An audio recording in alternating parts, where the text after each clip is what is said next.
Hi guys, how are you? Very good, Derek. Thank you. How are you? Excellent, excellent. So I'm going to say I get anxiety from watching Billy on TV. First of all, I love the show. Let me just say how much I adore this show. Um, he gives me anxiety. There's posters of him everywhere. He's got that unique hat. He never takes it off, never grows a beard, and stays in the same circumference. I can't get rid of this anxiety. I need help with this. And to know that he does that, I mean, it's kind of mirrors real life, right? So, what a great show you guys have here. What's your take on the reaction so far? Your roles in it. How have you liked the journey so far? Well, I've had a blast. Indeed. After writing 89 episodes of Vikings, I needed to do something else. And Michael Wright at MGM Plus asked me what I might like to do, and I said that actually I'd love to do a western. And he said, "What? Well, what kind of about what?" And I said, "Billy the Kid," because when I was a kid, I worshipped Billy the Kid. And I grew up in the north of England, which is as far from New Mexico as you can get. But for some reason, Billy became iconic to me. I always thought I was Billy when I was running to school. I thought I was on a white horse being pursued by the sheriff's posse, and so it was a kind of dream to be able to write about him. And it was just wonderful to dig into the research and find out how absolutely fascinating he was, and I hope that comes out. I didn't want to write something about a pathological killer, um, or a sort of one-dimensional uh, portrait of an outlaw. I wanted to write about a young man who was full of promise, who was very intelligent, who was very sensitive, who was an immigrant, whose father sort of just jumped out of his life and left him to watch his mother struggle and die trying to bring up him and his brother. All these aspects of his life made him much more interesting than the normal portrait of him. And I wanted people to understand that before I took him into the Lincoln County War, where, of course, he became famous. He became certainly very famous in America, across America, for what happened there. But I wanted people to be empathetic with him when he was in that situation. He was only 19, and this was a terrifying situation.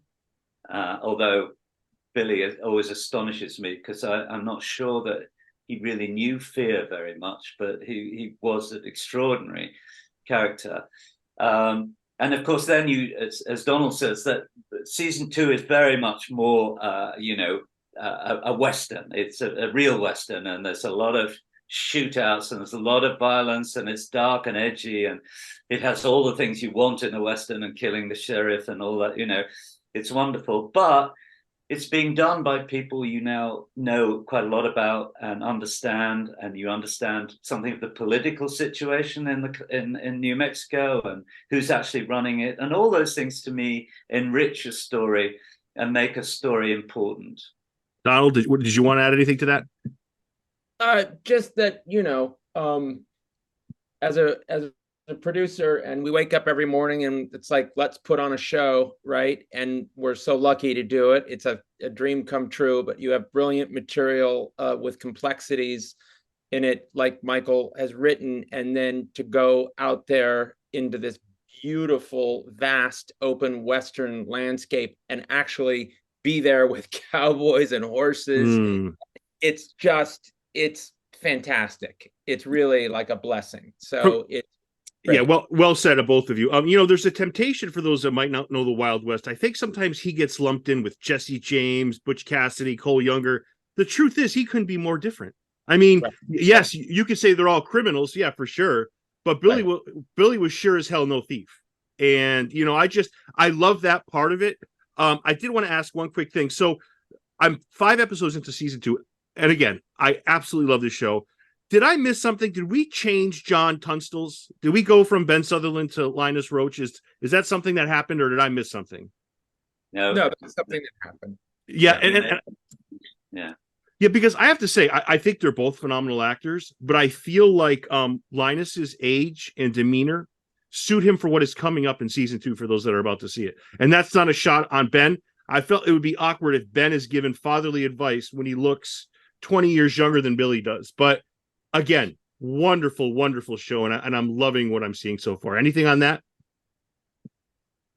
No, No, thank you for being, but for saying what you said about that. And yes, we did make the change. Linus, I worked with on Vikings, of course. He was a big character in Vikings, and I agree that he had the more of a fatherly touch, and he had to play basically Billy's surrogate father. Yes. And it's really important because Billy's whole life really hinged around his reaction to Tunstall's death.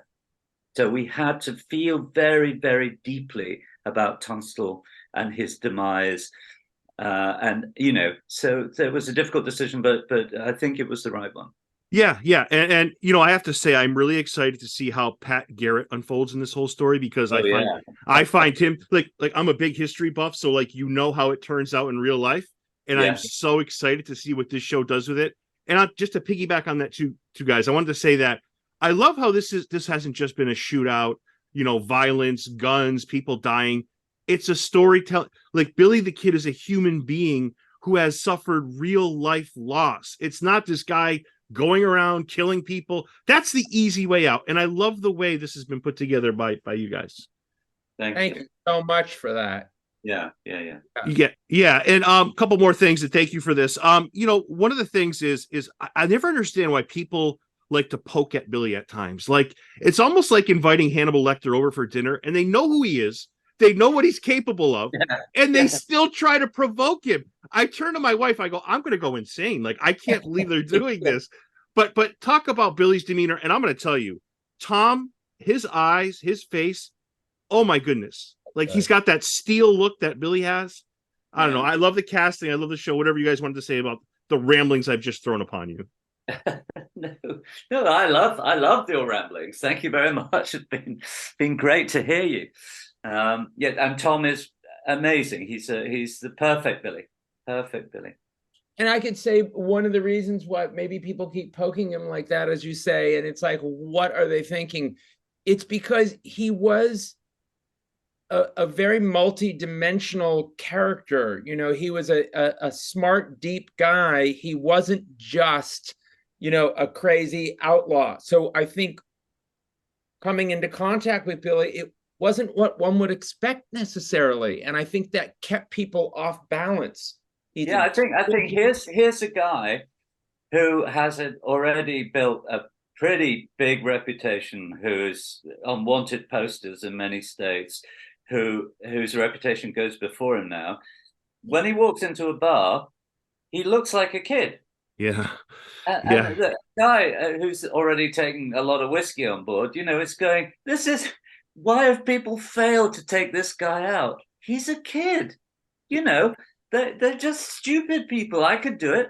I can tell he's you know, he'll break. He's no good at all. You know, he's a kid. Yeah.